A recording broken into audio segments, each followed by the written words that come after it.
This is the current situation on the ground. Carcasses of livestock all over the area. Rivers and wells have dried up and pastures have turned to dust, causing the death of more than 1.5 million livestock in Kenya alone. Children, women and the elderly are bearing the brunt of the worst drought being experienced in the country. According to statistics, 4.3 million Kenyans from 23 counties are food insecure, with 900,000 of them being children and 100,000 being pregnant and lactating mothers.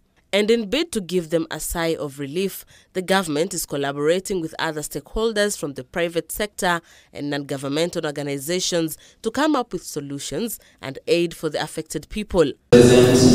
Speaking during the launch of the Humanitarian Initiative 2022, which raised over 104 million shillings aimed at helping Kenyans who are affected by drought, Gachagua said the irrigation of cultivatable land is the way to go to surmount the rising food crisis in the country.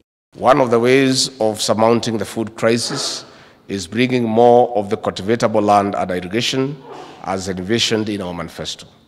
We must no longer rely on rain-fed agriculture amid threats of climate change and other calamities like locust invasions.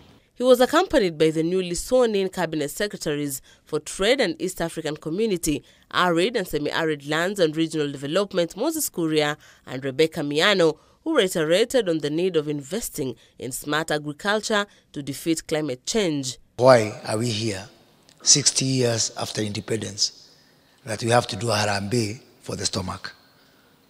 I think that we need to have a different conversation. This too much dependence on kneeling down and saying a prayer to pray for rain has to be balanced also with doing something. There is something we have to do differently so that these areas get sustainable solutions and become more resilient. Other stakeholders, led by Kenya Association of Manufacturers CEO Anthony Mwangi, noted that climate change is a threat, urging other stakeholders and Kenyans at large to collaborate to mitigate it. 4.3 million people, Kenyans, is not just about hunger. It's about human rights. It's about dignity.